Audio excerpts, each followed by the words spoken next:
I know. Well, a little running around a while ago, but now it's time to sit down, so you're just going to droll out on me, huh? Well, I have a very special lesson to show you today. This is a box that I built probably back in 1972. Remember then? 1972, remember? Oh, over there, old people. Yes. Old people over here. Remember 72? I have asked Peyton. Peyton does karate, so don't mess with her. Just be very nice. Get you in the knee, just like that. But she's very talented. She enjoys that, and I hope that my girls will. Neither of my kids cared anything about karate, and even though I've studied it for a long time, enjoyed it. But I know that Peyton does what are kata, are forms. The Japanese call them kata. They're forms, and she does weapons forms. I asked her to do one next Sunday. She says she'll do that. So unless she gets the snivels or comes down with the mumps or something, she's going to do that. And it's a routine, a practice routine that people who study martial arts do. And she does hers with weaponry. And I think it makes a very good object lesson. So I've asked her to come do that. And it involves going through the motions and the moves and the techniques that she's learned in class. And she has to repeat over and over again, marching back and forth over the room probably, or with the rest of her class. So it will involve some yelling, but probably no blood. So come next Sunday, Peyton's going to do that. Just wanted you to get excited about that and put a little pressure on her. Lots of pressure. So now she's going to be nervous all week. Now she's going to do very well. She's going to do very well. Now, Kerrigan, I don't know what you do for fun. I'll have to find out. But I know that Addison likes to do gymnastics. We'll get her to, this would make a great beam right here. Just to come do the beam some Sunday. I've talked also with birthday boy, Andrew. Andrew is a good pitcher. I don't know, how long's it been since you held a baseball in your hand, man? So you grow up and you just, oh man, that's a part of getting old. You have just fond memories now. He had a great high school career and went to college, and he was a good pitcher. And there's something, I always enjoyed pitchers, watching pitchers. I pitched some, but I wasn't a great pitcher. My brother pitched some. Also, he wasn't a great pitcher too.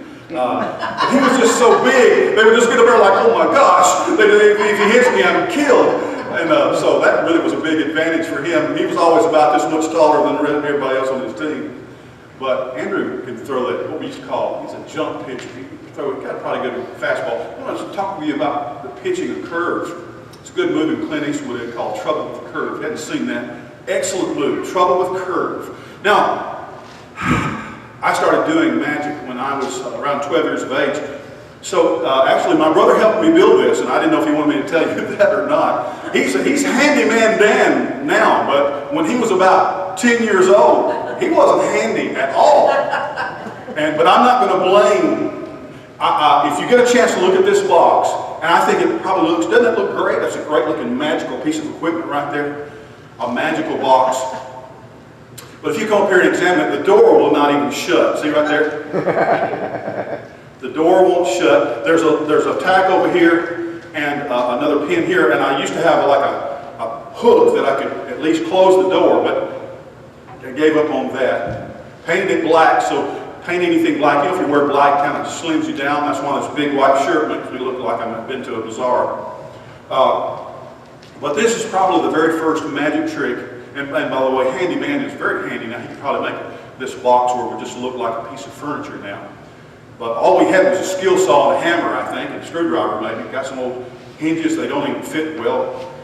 And but I had an idea. I had read about a trick that you could do where you could have a box and show it empty and then magically produce things out of it, even though it had appeared to be empty. Now, what really I think makes this special to me is that probably the first cabinet or box magic trick that I ever made, and it's amazing that I even still have it because it's really had a story. There's a friend of mine at school when I was a junior in high school at North County High School. There's a young lady who was a senior. She was a year above me. She worked in the library, and we became friends. And she was a very talented artist. She could paint, and so she painted this rabbit on the front, and it's just so nice. And then it has a rabbit there on the top coming out of a hat. And it has a circle on this end, and a very nice circle on that end. She's just very talented, and as a matter of fact, it just made this box look very nice, and look actually like a classy piece of magic equipment.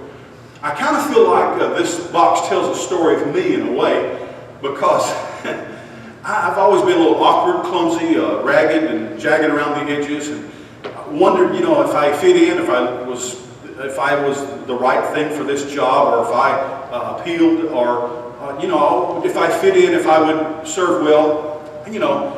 And so, kind of like a box that won't close, or has clumsy hinges on it. But God has filled me with all kinds of wonderful things that come out. So Linda Cock painted this for me, and then when I was getting ready to go to college, I needed some money, and I had lots of nice, very nice magic equipment, and this wasn't all that nice, but a friend of mine named John Reed, Dr. John Reed. There's a photograph on the desktop there, Carter, called John and Ron. Let me show you what John Reed looked like. There's kind of a cartoon of Dr. Reed. He was a magician, and this is a funny story behind this cartoon, is that that's an arrow through the head trick that kind of went off track with Ron. Ron is the one, he's down here, he and his wife in the left-hand corner there, that made the hexaflexagon. I showed that to you, the panel that changed colors a couple of weeks ago. And his wife, Fran, she was a ventriloquist. She did the little figures that talked, dummies and whatnot. Now over here in the right-hand corner, that's John, and he and I met. We were classmates at Hartsville High School, Hartsville Junior High, and then Hartsville High School.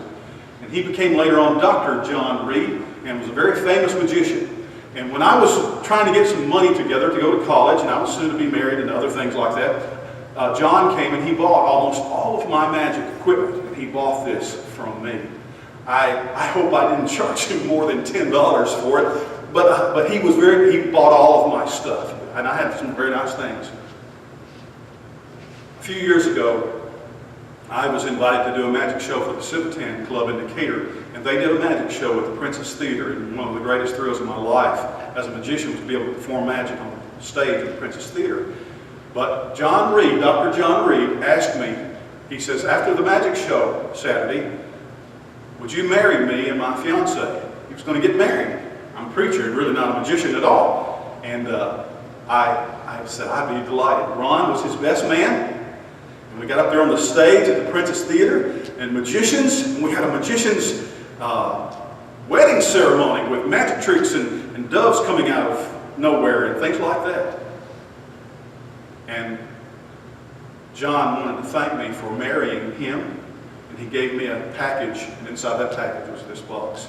He gave it back to me. Let me show you. It really doesn't look any better on the inside, but at least it kind of looks square. And Danny did help me with that.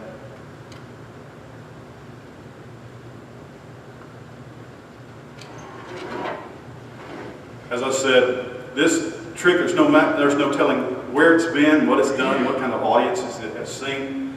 But I'm so grateful that great friends and great memories and wonderful things have happened in my life just simply because of what the Lord Jesus has done in my life. And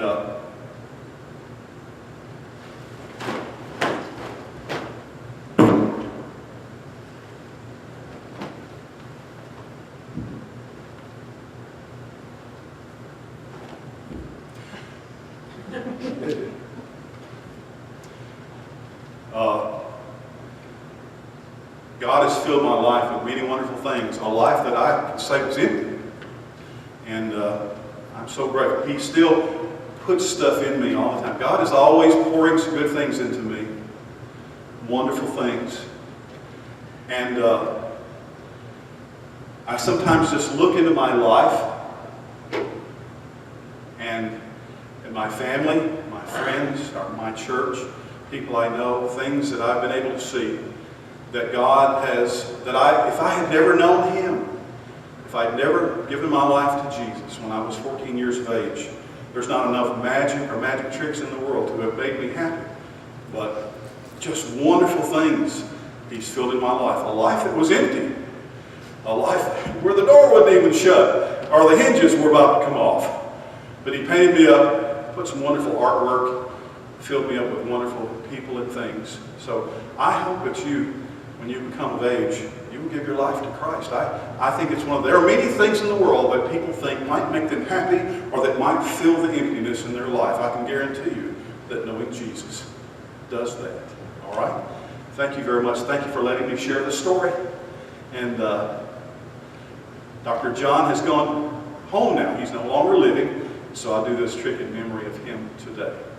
All right. God bless you and thank you. Dan, if you would continue to lead us.